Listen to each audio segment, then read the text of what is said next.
A terceirização substitutiva de mão de obra no estado de São Paulo, na área da saúde, tem sido recorrente, inclusive para frustrar de forma deliberada o controle do limite de despesa pessoal da Lei de Responsabilidade Fiscal. Há um esforço no âmbito do próprio Tribunal de Contas da União e também, mais recentemente, a Secretaria do Tesouro Nacional em balizar e, evidentemente, obrigar a que se leve a sério o parágrafo 1º do artigo 18 da LRF. Eu digo isso como ponto de partida porque me parece francamente consonante, uma coisa vincula a outra, que grande parte do caráter, eu diria até de atratividade, que as OS fazem em relação aos gestores municipais e também no âmbito do Estado de São Paulo, ou seja, grande parte da política de atratividade do repasse ao terceiro setor na área da saúde é para abrir margem fiscal no limite de despesa de pessoal. É deliberado. Existe uma conexão íntima de uma coisa com a outra. O gestor aposta na terceirização, inclusive para abrir margem para outras contratações, sobretudo de comissionados, em outros setores que mais lhe aproveita, lhe interessa politicamente, e a área da saúde acaba sendo toda ela terceirizada, inclusive em setores que, ao meu sentir, são francamente inconstitucionais. A gente tem previsão a respeito da impossibilidade de contratação terceirizada dos agentes comunitários de saúde, dos agentes de combate a endemias, a própria concepção do SUS, o setor de planejamento, a regulação, é absolutamente questionável a perspectiva de que no estado de São Paulo, nos municípios paulistas, se entregue a regulação de leitos para o terceiro setor. A concepção do serviço na área do planejamento, a regulação do serviço, bem como áreas, sobretudo na atenção primária, como eu disse, os agentes de combate a endemias, os agentes comunitários de saúde, têm regramento próprio que não admitiria a terceirização para o terceiro setor. Desculpa a redundância, mas é importante falar disso. O problema é que o modo como o Tribunal de Contas do Estado de São Paulo, e de uma certa forma o Tribunal de Contas do município de São Paulo, acomodaram historicamente essa pressão política para abrir margem fiscal no limite da Lei de Responsabilidade Fiscal, acabou abrindo um nicho de atuação de mercado muito poderoso. Eu não vejo mais o terceiro setor da saúde como um núcleo de entidade sem finalidade lucrativa. Tamanho é o ganho de escala dos serviços por eles prestados, por essas entidades prestadas, na casa de bilhões de reais. É porque o raciocínio, eu quero falar de forma técnica, lhes permitir reflexão, logo depois nós debatermos. Como eu dizia, é importante que vocês entendam qual é o interesse mais forte por trás da terceirização. Para os gestores, para o núcleo decisório político, interessa abrir margem fiscal no limite de despesa da LRF. Obviamente, existem acordos escusos que merecem uma investigação, inclusive na esfera da improbidade, na esfera de crimes. Há colegas no MP de Goiás que já identificaram o manejo desse tipo de terceirização, até mesmo para desvio de recursos públicos e lavagem de dinheiro. Eu não vou afirmar aqui em São Paulo nenhum caso específico sobre investigação, mas toda sorte. Há um interesse de abrir margem fiscal, isso é regra geral, na LRF. O segundo interesse, aquilo que eu falava há pouco, essas entidades elas não são mais sem finalidade lucrativa. Tamanho o volume de recursos que elas administram, como eu disse, já supera a casa de dezenas de bilhões de reais. Aqui no estado de São Paulo, inclusive, 5, 6 grandes entidades têm um ganho de escala imenso, e esse ganho de escala não é avaliado nos contratos de gestão. O volume administrado é tão grande, a prestação de contas unitária, como é feita em cada contrato, embute uma margem de lucratividade que nós não estamos avaliando. Por quê? Porque os serviços são cobrados de forma cumulativa, e havendo ganho de escala, a gente deveria exigir que essas entidades do terceiro setor apresentassem parâmetros de produtividade em relação à redução da demanda reprimida, à própria redução dos custos praticados. Uma entidade que administra centenas de contratos de gestão não pode ser avaliada como uma entidade que administra apenas 2, 3 contratos de gestão. O ganho de escala precisava ser incorporado na avaliação. E a gente precisava, inclusive, obrigar a que essas entidades prestassem contas pelo consolidado dos recursos públicos que elas recebem, ao invés de unitariamente contrato por contrato. O debate, inclusive, me parece cada vez mais esse. Ao invés de uma SPDM, por exemplo, prestar contas individualmente por cada contrato, deveria prestar contas pelo consolidado de recursos públicos por ela gerido, até para a gente aferir essa lucratividade embutida no ganho de escala que não é percebida quando nós, na prestação de contas, quando nós, os órgãos de controle, avaliamos contrato a contrato, isoladamente. Então, se há um interesse do gestor, eu digo um interesse, esse, em tese, supostamente nominável, a gente pode falá-lo abertamente sem analisar caso a caso, porque quando há casos de desvio de recursos, eventualmente apropriação privada de recursos públicos e lavagem de dinheiro, essa hipótese tem que ser investigada topicamente.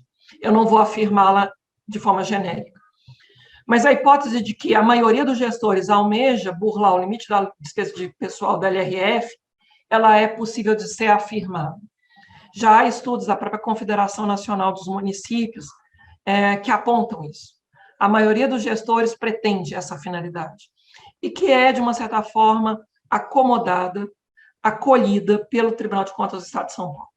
Eu posso afirmar isso porque a jurisprudência, que infelizmente ainda admite que essa terceirização na área da saúde não entre nesse parágrafo 1º do artigo 18 da LRF, que diz que a terceirização substitutiva de mão de obra tem que onerar o limite de despesa de pessoal. O ponto seguinte, como eu dizia desde o início, é batalhar, e peço que vocês que trabalham no setor saúde, que compreendem a necessidade de defender o SUS, que compreendem a necessidade de ter pontos, inclusive,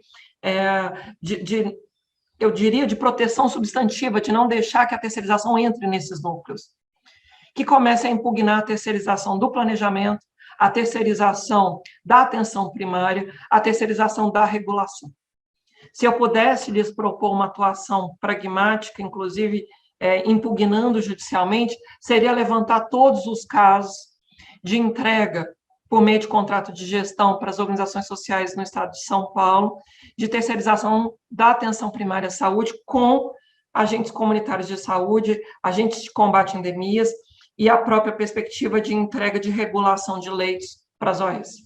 Porque, tecnicamente, não é admissível que haja essa terceirização nesses setores.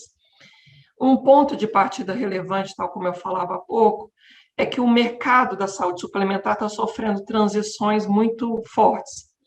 E se esse mercado de saúde suplementar é mais forte até do que o mercado das OS, eu estou pedindo para a gente prestar atenção num debate que está acontecendo agora. Um debate que está muito forte, com uma consolidação até mesmo tendente a uma formação de cartéis na área da saúde suplementar. Né? Grandes conglomerados econômicos na saúde suplementar. As entidades do terceiro setor, que hoje são grandes e poderosas, podem perder espaço, porque mesmo os planos de saúde querem começar a disputar esse nicho de mercado com as OS. Para que a gente explore a possibilidade de defesa do SUS nessa disputa de mercado que os planos de saúde, que a saúde suplementar tem vivido com as entidades do terceiro setor, as OS, me parece importante a gente explorar as fragilidades da prestação de serviços que as OS fazem. É muito importante esse debate, eu sei que não está sendo claro para todo mundo, mas eu só tenho 25 minutos e eu preciso propor que vocês sejam estratégicos. Está tendo uma briga de gigantes, um tensionamento de blocos econômicos poderosos. De um lado, como eu disse, as OS, 5, 6 grandes entidades têm um poder econômico de dezenas de bilhões de reais no país todo, não estou falando só do estado de São Paulo. 5, 6 grandes OS administram alguns bilhões de reais e é um volume alto. Já é, sim, um mercado oligopolista, mas, do outro lado, um mercado de centenas de bilhões de reais, ainda maior, mais forte, que é o da saúde suplementar, disputando a regulamentação da ANS, mas também querendo entrar no setor público. É esse tensionamento do setor de saúde suplementar, a ideia de abrir a regulamentação dos planos de saúde, de permitir que o poder público contrate serviços com essas entidades, de um lado, e as OS, do outro, que a gente vai ter que explorar, e aí eu trago o debate para que, né, vocês entendam a relevância de estar à frente, de entender o sentido dos ventos. Está tendo, sim, uma movimentação, um fluxo, uma tendência. E é importante que os trabalhadores do SUS entendam a tendência para buscar nas frestas, no tensionamento entre esses dois blocos econômicos poderosos, um supostamente sem finalidade lucrativa, mas que na prática pode embutir margem de lucratividade, que são as OS, e o outro, francamente, de tendência lucrativa e já com grande poder econômico de pressão sobre a ANS, sobre o próprio Ministério da Saúde, que são, né, as grandes empresas na saúde suplementar tentando quebrar a regulamentação, tentando disputar a oferta no âmbito da saúde pública. Nós precisamos tensionar essa disputa entre ambos os blocos para abrir espaço para a saúde pública efetivamente prestada pelo Estado, que é a necessidade de explicitação de custos. Para defender o setor público diretamente prestado pelo Estado, os trabalhadores do SUS, a gente precisa falar em explicitação dos custos praticados na área da saúde. As OS não explicitam seus custos, nós não temos clareza do custo de mão de obra terceirizada, nós não temos clareza, obviamente, também dos custos da saúde suplementar, mas para a gente se apropriar e buscar na prestação de contas os mecanismos necessários à defesa do cidadão, à defesa do direito fundamental à saúde, a gente vai ter que parametrizar, assim, de novo, um pouco do que a tabela SUS nos dava, mas que caiu em desuso. Quanto custa? Quanto custa prestar saúde no país? Por que contratar diretamente no setor público com servidores concursados é economicamente mais rentável? A gente vai ter que fazer esse debate para tensionar naquela briga. Eu gosto muito de uma síntese do Guimarães Rosa, eu só estou trazendo isso para a gente depois entender o sentido. Maldade com maldade se alinha.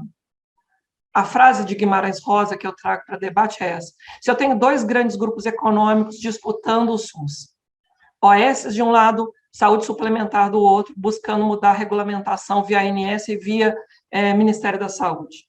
Os dois vão se bater, vão se atritar e podem se alimar. Né? Duas pedras se batendo, se alimam, se alisam. Só que a gente precisa explorar o atrito de ambas para buscar extrair a defesa dos trabalhadores da execução direta do serviço público de saúde no âmbito do SUS. Buscar as frestas possíveis de resgatar a atuação direta do Estado, a atuação direta do poder público, sobretudo, como disse, na regulação, sobretudo, como disse, no planejamento e na atenção primária. Não é possível que a gente não consiga fazer a contenção dessa tendência de privatização avançada, não só a terceirização no sentido como nós a conhecemos no âmbito das OS, mas essa tendência de privatização avançada no âmbito da saúde suplementar que já se avizinha. Né? Eu peço a reflexão dos trabalhadores para a necessidade de falar em sistema de custos aplicado à área da saúde. Isso porque na Lei de Responsabilidade Fiscal está previsto, parágrafo 3º do artigo 50, já tem a previsão de sistema de custos, mas também porque o próprio SUS já tinha, dentro da tabela SUS, por pior que ela fosse, ela é insuficiente, ela não cobre tudo que a gente tem de concepção a respeito de financiamento da saúde, mas era um ponto de partida para desvendar esse falseamento, essa opacidade nos preços praticados pelas OS. Se a gente não falar de explicitação de custos, as OS não vão conseguir sobreviver à força econômica da saúde suplementar. Por incrível que pareça, as OS podem se tornar até uma aliada, o conjunto das OS podem vir a se tornar aliado nosso, em relação à pressão que a saúde suplementar tem feito no Ministério da Saúde para uma desregulamentação ainda maior e para oferecer serviços diretamente também ao setor público. A gente precisa projetar o cenário de 2022 e 2023 como uma disputa da atuação direta do Estado pelo setor de saúde suplementar. Desculpa, falei de forma, às vezes, até muito técnica, em algum sentido, muito preocupada, mas não adianta falar o que vocês já sabem, é necessário fazer a avaliação prospectiva.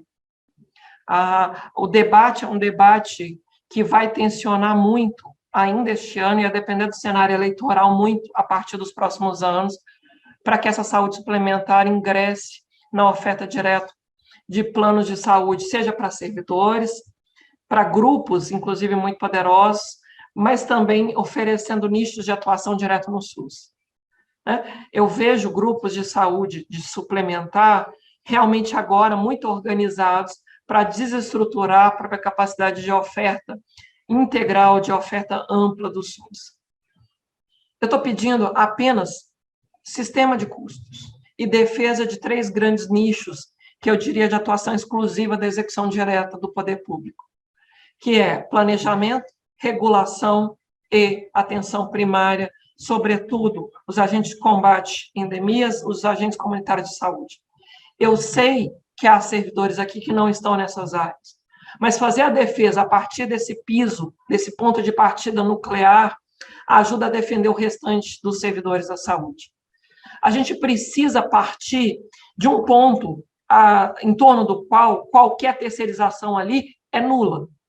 A gente precisa afirmar áreas onde não pode haver a terceirização. A gente precisa identificar esse núcleo essencial de atuação direta do Estado na área da saúde. E em fazendo isso, esse núcleo essencial de atuação direta do Estado, que não é suscetível de terceirização, mantendo a identidade da execução direta, a gente fazer o passo seguinte, que é construir essa concepção de custos da saúde. Não há nenhuma outra demanda mais relevante para até controlar as OS e depois controlar a saúde suplementar, que quer ingressar também na execução de serviços da saúde, do que a nossa explicitação do quanto custa. Para a gente ver dar lucros extorsivos, margem direta de lucratividade que não é clara, não é transparente, quando se alega que ser uma execução sem finalidade lucrativa. Falar de custos e falar de uma atuação mínima de execução direta do Estado é o que eu trago para debate como uma sugestão de retomada da atuação do Estado, mas também de controle dessas tentativas de fragmentação do SUS. É óbvio, não vai ser fácil, mas como está tendo tensionamento de 2 grandes blocos econômicos, eles estão se atritando, eu acho que é uma oportunidade de a gente aprender a usar as fragilidades deles mesmos em favor da defesa do setor público. Haverá uma disputa grande de poder econômico na área da saúde, já está em curso. A gente precisa aproveitar a fragilidade desse momento em que os 2 grandes conglomerados, um maior até do que o outro, tensionam para ampliar seu nicho de atuação no mercado, para defender áreas onde o Estado é absolutamente imprescindível, é inconcebível a terceirização, e nesse sentido talvez sim caiba a necessidade de fazer impugnações judiciais. O Tribunal de Contas do Estado de São Paulo, infelizmente, tem uma interpretação muito conservadora, admite a terceirização da regulação, admite a terceirização da atenção primária, mesmo ela sendo a responsável pelo levantamento de riscos epidemiológicos, da necessidade de saúde da população que embasam o planejamento, né? Então, não dá para contar propriamente com o Tribunal de Contas. Infelizmente, já consolidou uma jurisprudência muito rígida em favor dessas terceirizações. Agora, nesse momento, para resgatar nossa possibilidade de defesa da execução direta, tem que fortalecer, sim, as tentativas da Secretaria do Tesouro Nacional de incluir toda e qualquer terceirização da saúde no limite da LRF. Houve uma portaria publicada pelo Tesouro Nacional tentando inserir, mas o Congresso aprovou a suspensão dos efeitos normativos dessa portaria da STN. Então, os trabalhadores do SUS precisam defender, nesse caso específico, a inclusão, sim, da terceirização da saúde nos limites da LRF, até para constranger o fato que se paga proporcionalmente mais os terceirizados, a remuneração dos terceirizados é maior do que os próprios contratados direto pela administração pública. Né? Em termos comparativos, infelizmente, os terceirizados das OS, alguns deles, não todos, têm uma remuneração proporcionalmente maior. Então, para constranger essa perspectiva de deixar solta a terceirização da saúde, importante seria trazê-la para o limite de despesa pessoal, seria importante trazer esse controle de custos e resgatar o sentido de um mínimo, um conteúdo mínimo não terceirizável. de atuação necessariamente estatal, de execução direta do poder público, não suscetível de qualquer transferência para a iniciativa privada com ou sem finalidade lucrativa. Repito, planejamento, regulação e atenção primária, sobretudo. Porque a atenção primária é capaz de promover a concepção dos serviços públicos de saúde, é capaz de inclusive, lastrear o próprio planejamento. Se a gente não fizer a defesa desses três grandes eixos, repito, toda e qualquer terceirização na área da saúde é substitutiva de mão de obra e, portanto, onera o limite de pessoal, há de haver controle de custos e há um núcleo de atividades na área da saúde não suscetível de terceirização. São essas três grandes questões que eu trago para debate, e se os servidores do SUS não tiverem clareza disso, a tendência do que está acontecendo, essa consolidação do mercado de saúde suplementar, a forma como eles estão vindo com o poder de centenas de bilhões de reais, pressionando para expandir seu nicho de atuação no mercado brasileiro, infelizmente pode ter um cenário ainda pior a partir de 2023 na defesa do SUS. Era isso que eu tinha a trazer inicialmente para debate, até para não exorbitar do tempo, e também ficar à disposição para as perguntas.